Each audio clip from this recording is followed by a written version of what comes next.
Welcome to OTT. நான் உங்க பிலால்.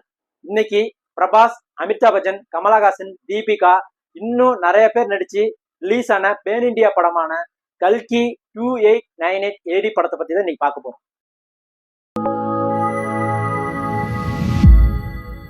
படத்தோட கதை என்னன்னு கேட்டீங்கன்னா, படம் மகாபாரத போர்ல கதை ஸ்டார்ட் ஆகுது. துரோணாச்சாரியோட மகன் அஸ்வதம்மா அவங்க பாண்டவர் மேல ஒரு அஸ்திரத்தை ஏவுறாங்க. இதை பார்த்த கிருஷ்ணர் அவர் மேல கோவப்பட்டு ஒரு சாபத்தை ஒண்ணு அவங்க மேல சொல்றாரு. அது என்னன்னு கேட்டீங்கன்னா, அதாவது நீ வாழ்நாள் முழுக்க சாகவே மாட்ட அப்படிங்கிற ஒரு சாபத்தை சொல்றாரு. இது ஒரு சாபமா நீங்க கேட்பீங்க. ஆனா இவர் மட்டும்தான் உயிரோட இருப்பாரு. இவங்க சுத்தி இருக்கிற எல்லாமே இவங்க சாவறத இவர் கண் கூட பார்த்துட்டே இருப்பாரு. இதனால அஸ்வதம்மா கிருஷ்ணர்கிட்ட அவர் கேட்பாங்க, இதுல இருந்து நாங்க வெளியே வர்றதுக்கு ஒரு இது இல்லையா, பரிகாரம் இல்லையான்னு கேட்பாங்க. உடனே அவர் சொல்லுவாரு, நான் மீண்டும் கலியுகத்துல பிறந்து வருவேன், அப்ப என்ன ஒருத்தன் கொல்ல வருவான், அவன்கிட்ட இருந்து என்ன காப்பாத்தினா இந்த இதுல இருந்து நீ தப்பிச்சிடலாம் அப்படின்னு சொல்லுவாரு. இதுதான் இந்த படத்தோட கதை. இதை பத்தி சொல்லணும்னா நம்ம தொடர்ந்து சொல்லிக்கிட்டே போலாம். இந்த படத்தோட ஒன்னே இப்ப நான் சொல்லியிருக்கேன். படத்தோட டைரக்டர் நாக அஸ்வினை பத்தி நம்ம பாராட்டியே ஆகணும். ஏன்னு கேட்டீங்கன்னா, இவரு தமிழ்ல நடிகர் திலகம், அதாவது சாவித்திரியோட கதைய படமாக்கி இருப்பாரு. இந்த படத்தை எடுத்தவரா இந்த படம் எடுத்தாருங்கிற அளவுக்கு இந்த படம் அவ்வளவு பிரம்மாண்டமா இருக்கும். இது ஒரு இந்தியன் படமா இல்ல ஹாலிவுட்ல ஜாக் சைடு எடுத்த இல்ல ஹாலிவுட் படமானுங்கிற அளவுக்கு ரொம்ப வியப்பா இருக்கும். டெக்னிக்கலா ரொம்ப ஸ்ட்ராங்கா பண்ணியிருக்காங்க. படத்துல விஎஃப்எக்ஸ், எஸ்எஃப்எக்ஸ், சவுண்ட் டிசைன் அப்படின்னு எல்லாத்துலயும் சும்மா பூந்து விளாண்டுருக்காங்க. சினிமாட்டோகிராஃபி இந்த படத்தை அடுத்த ஸ்டாண்டுக்கு கொண்டு போயிருச்சுன்னு நம்ம சொல்லணும். விஎஃப்எக்ஸ் எல்லாம் பாத்தீங்கன்னா ஒரு சின்ன பிசுறு கூட தட்டாத அளவுக்கு அவ்வளவு பக்காவா பண்ணி வச்சிருக்காங்க. அடுத்து மியூசிக். இந்த படத்தோட மியூசிக் டைரக்டர் யாருன்னு கேட்டீங்கன்னா சந்தோஷ் நாராயண். நம்ம ஏற்கனவே நிறைய ஹாலிவுட் படத்துல பார்த்திருப்போம். டியூன் 1, டியூன் 2, அப்புறம் மேட் மேக்ஸ், இந்த மாதிரி படத்துக்குலாம் பார்த்தா ஹான்ஸ் ஜிம்மர் தான் மியூசிக் பண்ணியிருப்பாரு. அவர் அளவுக்கு இந்த படத்துல அவர் மியூசிக் எடுப்படனாலும், ஆனா சில சீன்ஸ் எல்லாம் நல்லாவே மியூசிக் அவர் எலிவேட் பண்ணி கொடுத்துருக்குது. அதுல குறிப்பா பாத்தீங்கன்னா பேக்ரவுண்ட் மியூசிக் எல்லாம் பாத்தீங்கன்னா நல்லா பக்காவா ஒர்க் பண்ணியிருக்காரு.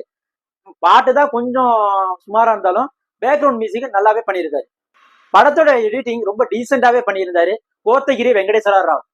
படத்துல நிறைய சீனு செட்டுன்னு நமக்கு நல்லாவே தெரியும். ஆனா அது படமா பார்க்கும்போது அந்த ஃபீல் நமக்கு வரல. அதுக்கு காரணம் ப்ரொடக்ஷன் டிசைன் டீம் தான். அடுத்து நம்ம பார்க்க போறது ஆக்ஷன் டைரக்டர். இவரை பாராட்டுறதுக்கு வார்த்தையே இல்லைங்க. ஏன்னு கேட்டீங்கன்னா, இவரு எப்படி அந்த ஆக்ஷன்ல வேலை செய்யணுமோ அந்த அளவுக்கு பக்காவா வேலை செஞ்சிருக்காரு. அதுலயும் குறிப்பா செகண்ட் ஹாப்ல ஒரு 30 நிமிஷம் கண்டினியூஸா ஒரு ஃபைட் சீன் இருக்கும். அதெல்லாம் பார்க்கும்போது நம்மள அப்படியே உடம்பே புல்லரிச்சிருங்க. அந்த அளவுக்கு சிறப்பா பண்ணி வச்சிருக்காரு. அடுத்து ஆக்டர் பிரபாஸ். அவரு இந்த கதைக்கு என்ன தேவையோ அதை நல்லா பக்காவா பண்ணியிருக்காரு. ரெண்டாவது ஃபர்ஸ்ட் ஹாஃப் ஃபுல்லா பாத்தீங்கன்னாக்கா இவர் ரொம்ப அடக்கி வாசின மாதிரியே இருக்கும். செகண்ட் ஹாஃப்ல இந்த அவரை பத்தி ரிவீல் பண்ணும்போது இந்த கதைக்கு இவர் தான் பக்காவா இருப்பாருங்கிற அளவுக்கு அந்த கேரக்டர் நல்லா பண்ணி கொடுத்துருக்காரு. அடுத்து அமிதாப் பச்சன். பாகுபலியில எப்படி கட்டப்பாவோ அதே மாதிரிதான் அமிதாப் பச்சன் இந்த படத்துல. அந்த கேரக்டர் ரொம்ப நல்லாவே நின்று பேசும். அதாவது அவர் போடுற ஃபைட் சீன் எல்லாம் பாத்தீங்கன்னா டூப்புன்னு நமக்கு நல்லாவே தெரியும். இருந்தாலும் அது நல்லா ரசிக்கும்படி பண்ணி வச்சிருக்காங்க. அடுத்து கமலஹாசன். 2 சீன் தான் வருவாரு.